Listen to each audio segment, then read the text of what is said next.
Lengua y literatura, noveno grado. Guía 21. El teatro existencialista. Licenciada Andrea Fernández de Pérez.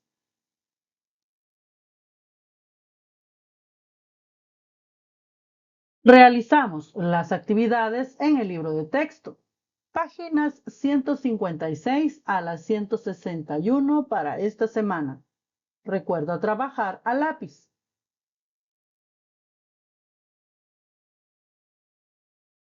¿Qué es el existencialismo? El existencialismo es una corriente filosófica que se centra en la experiencia individual y la libertad de elección humana. Sostiene que los individuos son responsables de darle sentido a sus vidas en un mundo aparentemente absurdo y sin significado inherente. Los existencialistas exploran temas como la angustia, la autenticidad y la búsqueda de la auténtica identidad en medio de la existencia. A menudo enfatiza la importancia de tomar decisiones conscientes y vivir de manera auténtica en un mundo lleno de incertidumbre, desafiando las estructuras preestablecidas y buscando la comprensión profunda del ser humano. Quiere decir que es un movimiento que surgió después de las guerras mundiales, donde las personas se preguntaban cuál era el sentido de sus vidas.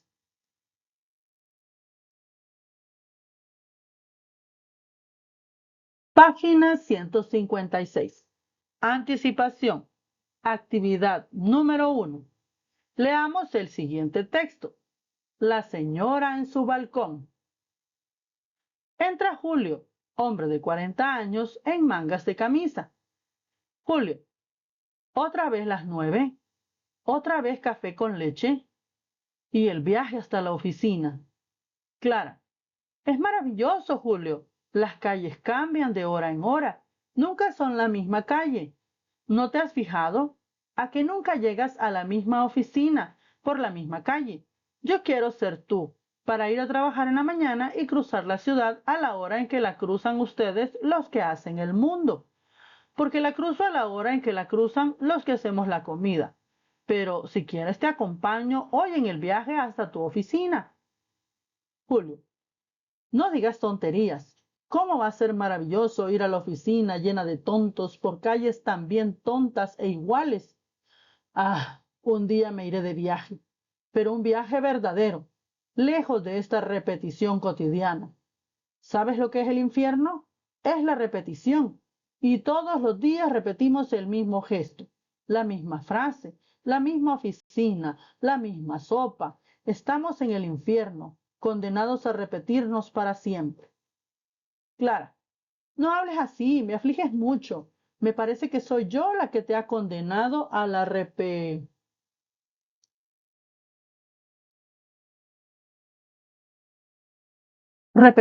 al infierno. ¿Por qué no tratas de variar tu vida? ¿Recuerdas que pensábamos viajar hasta el fin de los siglos? Pues yo viajo. Claro, viajes más modestos. Por ejemplo, cuando limpio la casa, nunca estoy en ella. Siempre me voy. Así nunca hay nada repetido. Me libro del infierno. ¿Tú nunca te has ido por la pata de una silla? Julio, ya vas a empezar con tus locuras. Claro, no son locuras. Yo sí me voy en la pata de una silla y llego al bosque, ya camino entre los árboles y luego por la misma pata he llegado a la casa del leñador. Julio, tu manera de viajar no me interesa. En el fondo lo único que tratas de hacer es evadir el infierno en que estamos. Tu vida no es sino una perpetua huida.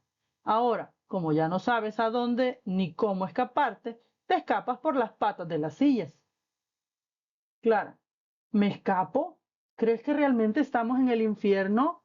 Julio, pues ¿qué más pides? ¿El perol y las llamas? Siempre mirándonos el uno frente al otro, sin esperanzas. ¿Qué esperamos? ¿Qué esperas? Nada. La vida es un horrible engaño. Clara, Julio, no hables así, no blasfemes. La vida es maravillosa, pero no supimos andarla. Julio, a mí no me importa lo que pasó, me importa lo que pasa. Hay veces que quisiera desaparecer, perderme en alguien que no sea yo, aunque sea por unos momentos, pero tengo que volver aquí, volver siempre por el mismo camino y a la misma hora. Claro, no regreses, Julio. Deberíamos no haber regresado juntos. Deberíamos habernos ido juntos hasta Nínive. Julio, ¿Nínive? Esas eran chiquilladas. Ya no eres joven. Mírate en el espejo. Resulta ridículo que una mujer a tu edad hable en esos términos. Claro, para mí, tú no tienes edad. ¿Qué son unos cuantos años comparados con los siglos infinitos que nos aguardan y que nos preceden? Tal vez las caras también, según hayas reído. Elena Gar.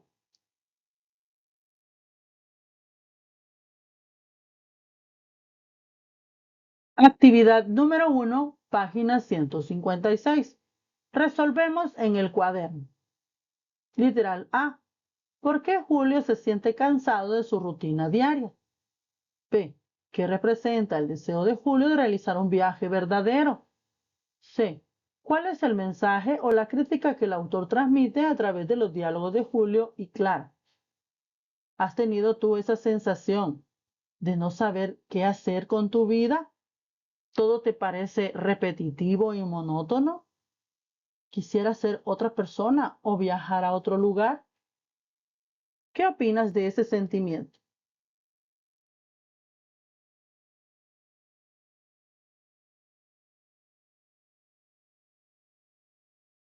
Trabajamos en el cuaderno. Guía 21. El teatro existencialista. Recuerda escribir el tema de la semana en tu cuaderno, así como el número de actividad y el número de página que vas a trabajar. Literal A. ¿Por qué Julio se siente cansado de su rutina diaria? Julio ha llegado a la conclusión que su vida es monótona. Está harto. Literal B. ¿Qué representa el deseo de Julio de realizar un viaje verdadero? Desea escapar de la rutina diaria y de ver a las mismas personas. Literal C. ¿Cuál es el mensaje o la crítica que el autor transmite a través de los diálogos entre Julio y Clara? Que tarde o temprano todos nos veremos atrapados por la rutina y las reglas sociales, aunque hay personas como Clara que ven la vida de manera diferente, pero como dijo Julio, es porque intentan escapar.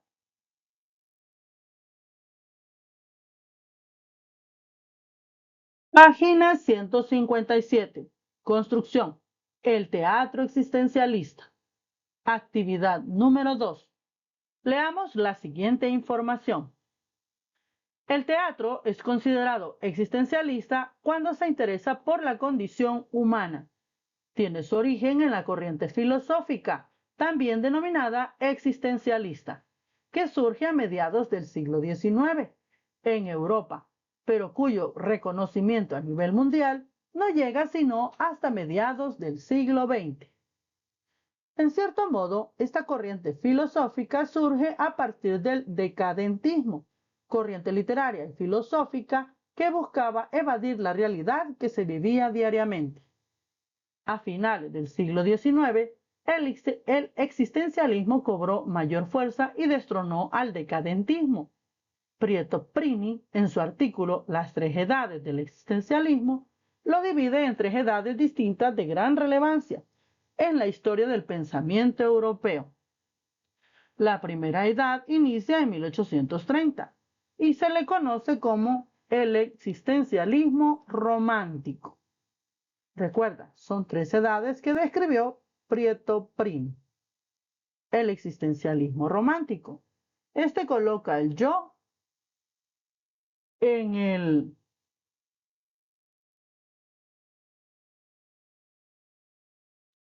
el centro del pensamiento y es la idea que inspira tanto al romántico como al existencialista. Sus referentes son Kierkegaard y Kafka. La segunda edad es el existencialismo metafísico. Nace con el sentido de descontento y desarraigo del hombre en su tiempo, con exponentes como Heidegger y Marcel, entre otros. Por último, se centra en el existencialismo humanístico. La esencia del hombre precede a la existencia, representado en Francia por Sartre Simone de Beauvoir y Camus, pasando del existencialismo al absurdo. El existencialismo humanístico tomó mayor forma con la Primera Guerra Mundial y adquiere su máximo esplendor a finales y después de la Segunda Guerra Mundial, convirtiéndose en uno de los movimientos más importantes del siglo XX, especialmente en países como Francia y Alemania, pero traspasó los océanos y caló hondo en muchas regiones, incluyendo a América Latina, al lado de Echegoyen Olleta, de 2012, y entre países como México y El Salvador. Las guerras mundiales y la lucha de clases en la segunda mitad del siglo XX propiciaron la expansión de las ideas existencialistas, pues el hombre, su comprensión y su definición eran temas en discusión en dichas situaciones, dado que se enfrentó el dolor, la miseria, la angustia y la muerte de miles de personas. Estas problemáticas sociales pusieron en tela de juicio la existencia del hombre desde el cristianismo o ateísmo. En efecto, dentro del existencialismo humanístico surgen dos escuelas, el existencialismo cristiano y el existencialismo ateo. El cuestionamiento de la existencia más allá de la realidad, desde una mirada cristiana o atea, se ve reflejado en los diálogos, monólogos o soliloquios de los personajes de estas obras.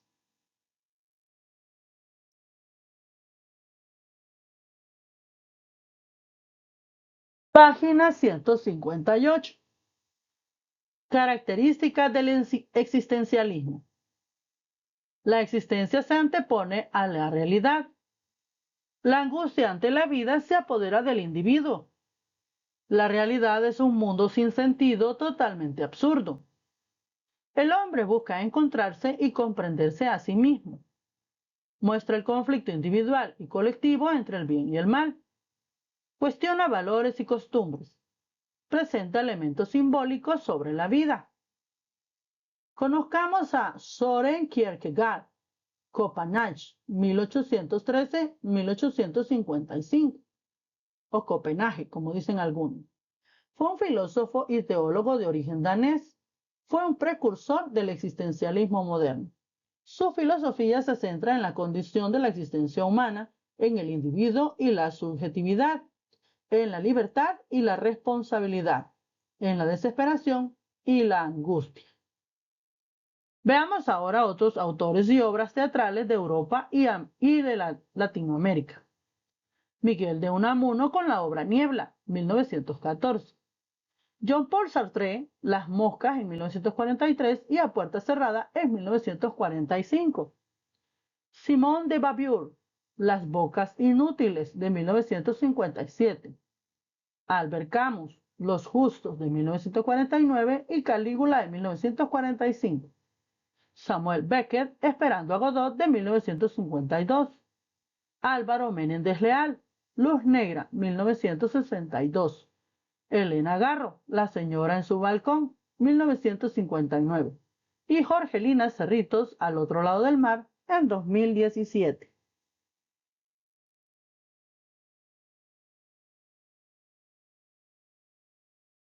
Ahora respondamos en el libro de texto. Literal A. ¿Qué hechos históricos dieron origen a la corriente filosófica y al teatro existencialista? Según lo que leímos, el decadentismo, la Primera y Segunda Guerra Mundial son los hechos que dieron origen a esta corriente filosófica. Literal B. ¿De qué manera influenciaron las guerras mundiales a la lucha de clases en el surgimiento y expansión del existencialismo en la segunda mitad del siglo XX? Explicamos. Después de la devastación y destrucción que ocasionaron las guerras mundiales, la gente se cuestionó sobre el sentido de la vida desde el cristianismo y el ateísmo. Esa fue su influencia. Literal C. ¿De qué manera aborda el existencialismo la condición humana en el teatro? En el teatro nos representa al pensamiento humano desde la realidad y el sentido de existencia de una manera filosófica. Literal D. cuáles son las implicaciones del existencialismo en la sociedad y en la forma de entender la existencia humana. El ser humano busca el sentido de su existencia, busca reencontrarse consigo mismo y comprender el motivo de su existencia para aportar a la sociedad.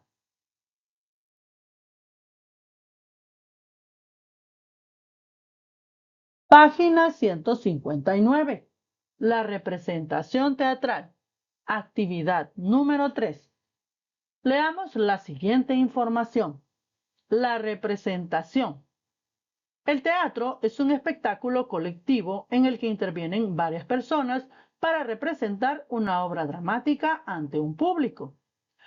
El teatro es antiguo y se tienen registros de representaciones que se llevaban a cabo en la antigua Grecia, así como de estructuras arquitectónicas creadas para hacer representaciones teatrales.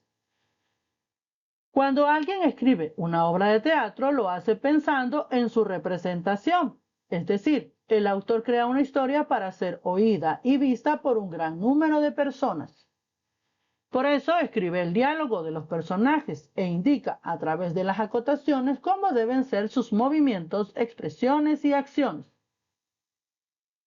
El autor también piensa en el espacio donde la obra se representará. En este espacio se crea el ambiente por medio de decorados, mobiliario, luces y sombras, música y otros elementos. En este espectáculo, cada representación de una misma obra es diferente, ya que en ella influye el estado de ánimo de los actores y además el público es distinto en cada ocasión.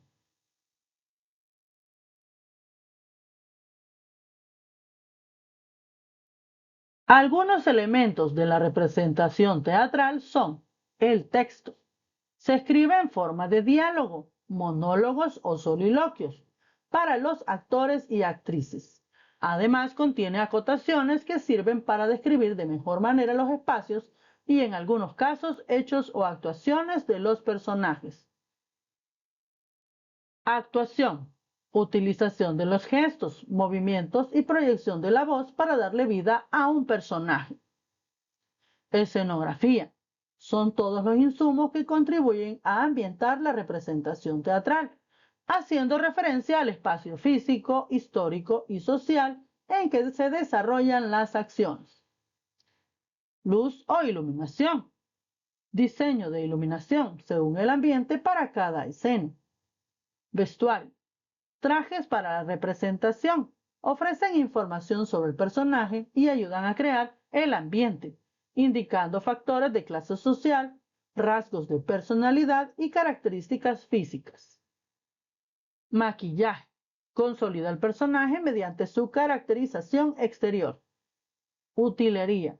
Son el conjunto de objetos que se emplean en el escenario. Música. Generalmente se asocia con determinados momentos históricos, épocas o lugares, teniendo como función ambientar la acción al enfatizar una situación. Efectos especiales. Son aquellos elementos del sonido, maquillaje y accesorios escénicos que sirven para resaltar una acción o a un personaje. ¿Sabías todos estos elementos que hay que preparar para una dramatización? Y hay más.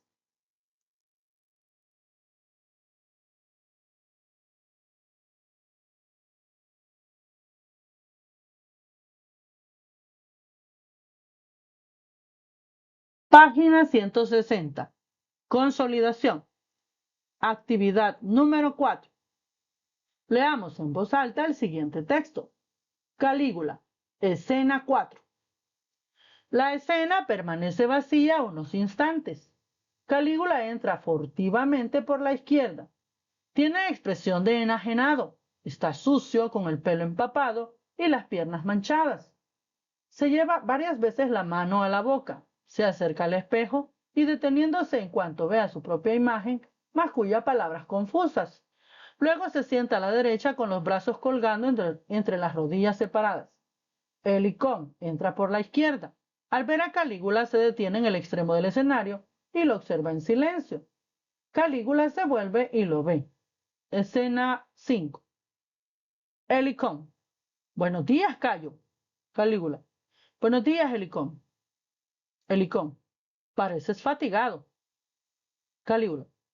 He caminado mucho. Helicón. Sí, tu ausencia duró largo tiempo. Calígula. Era difícil de encontrar. Helicón. ¿Qué cosa? Calígula. Lo que yo quería. Helicón. ¿Y qué querías? Calígula. Con naturalidad. La luna. Helicón. ¿Qué? Calígula. Sí, quería la luna. Helicón. Ah, ¿para qué? Calígula. Bueno, es una de las cosas que no tengo. Helicón. Claro. Y ya se arregló todo. Calígula. No, no pude conseguirla. Helicón. ¡Qué fastidio! Calígula. Sí. Por eso estoy cansado, Helicón. Helicón. Sí, callo. Calígula. ¿Piensas que estoy loco? Helicón. Bien sabes que nunca pienso.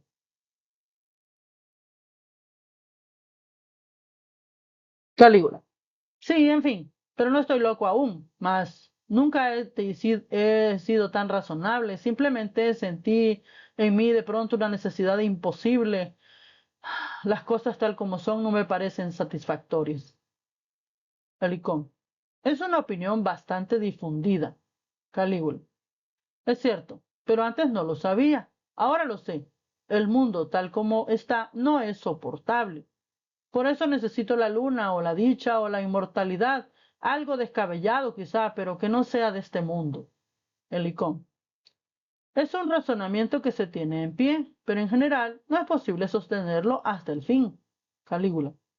Tú no sabes nada. Las cosas no se consiguen porque nunca se las sostiene hasta el fin, pero quizá bastante permanecer lógico hasta el fin.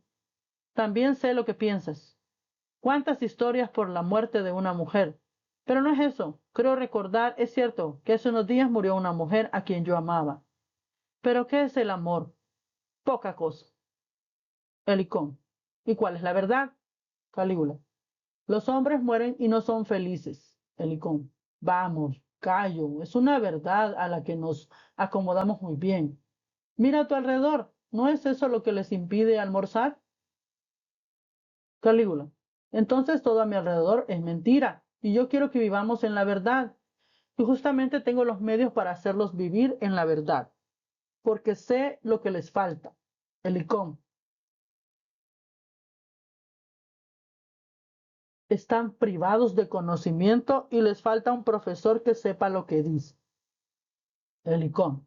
No te ofendas, Cayo, por lo que voy a decirte, pero deberías descansar primero. Calígula. Sentándose y con dulzura. No es posible, Helicón. Ya nunca será posible. Helicón. ¿Y por qué no? Calígula. Si duermo, ¿quién me dará la luna? Helicón. Eso es cierto. Albert Camus. Ahora resolvemos en el libro. Página 161. Literal A. ¿Cuál es la angustia que se ha apoderado de Calígula ante la vida? ¿Escuchaste todo el discurso que dijo Calígula? ¿Por qué sí?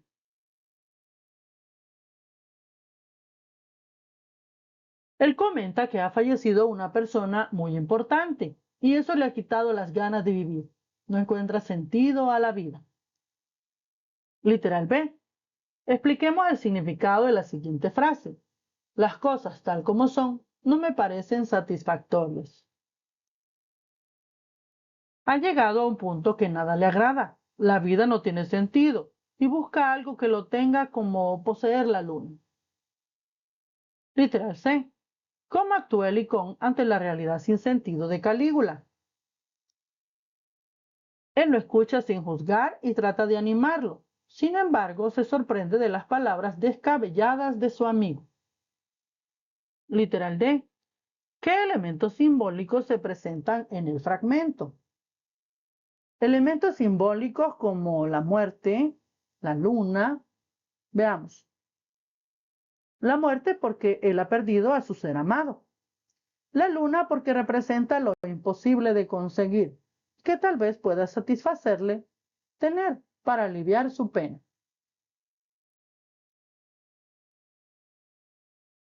Literal E. Ahora planifiquemos una representación teatral retomando los elementos que ésta debe contener. Y al finalizar, conversemos sobre las dificultades que se nos presentan en la planificación. Hagamos una planificación de una representación teatral y vamos a hacerlo por pasos. Veamos los pasos que conllevan. Paso 1. Elegir el tema de la obra. Paso 2. Elegir los personajes, los escenarios, el vestuario, la utilería, efectos especiales, entre otros. Paso 3. La trama, los actos, las escenas, los diálogos. Hay que establecer todo eso. Por eso el paso 4 se refiere a los guiones. Paso 5. La selección de actores, quienes van a interpretar nuestra obra. Paso 6. Hacer ensayos para que los actores se aprendan lo que deben decir en la obra. Y paso 7. El montaje de la escenografía. Conseguir los vestuarios y todo lo que implica el montaje de la obra. Y por último, el paso 8. Hacer la representación. ¿Ves todo lo que conlleva? Tarea. Actividad en casa. Investiga las reglas ortográficas del uso de las mayúsculas y las escribes en tu cuaderno. Veamos el uso de las mayúsculas.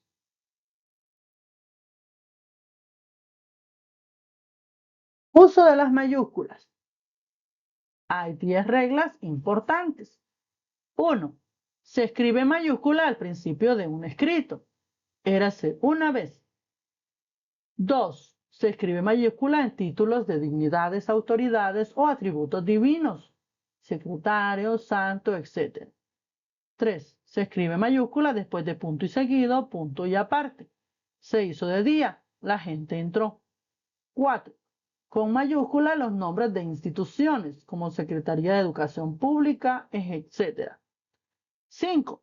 Nombres de personas y lugares geográficos. Carlos, María, México, el Sol, Europa, etc. Nombres de ciencias, pedagogía, psicología, etc. Títulos de obras. El Caballero de la Armadura Oxidada. Después de los signos de interrogación y admiración. ¿Cómo te llamas? Yo me llamo. Después de nombres dados a animales y sobrenombres designados por personas. Firulais, Juan Carlos, El Salvador. Y también se escriben en mayúscula los números romanos. El 1, el 5, el 10, el 50, el 100, el 500 y el 1000. Además, hay otras formas de usar las mayúsculas, por ejemplo en las siglas, que son palabras formadas por el conjunto de letras iniciales de una expresión compleja. Por ejemplo, ONU, que significa la Organización de las Naciones Unidas. Luego están los acrónimos, que son vocablos formados por la unión de elementos de dos o más palabras, constituidos por el principio de la primera y el final de la última. Por ejemplo, MINEDUCIT, que significa Ministerio de Educación, Ciencia y Tecnología. Y luego están las abreviaturas, que son un tipo de abreviación que consiste en la representación gráfica reducida de una palabra mediante la supresión de letras finales o centrales, y que suelen cerrarse con un punto. EEUU significa Estados Unidos y se escribe doble porque está en plural. ¿Sabes otras reglas del uso de las mayúsculas? Las veremos en la próxima clase. Recuerda, copia esta información en tu cuaderno.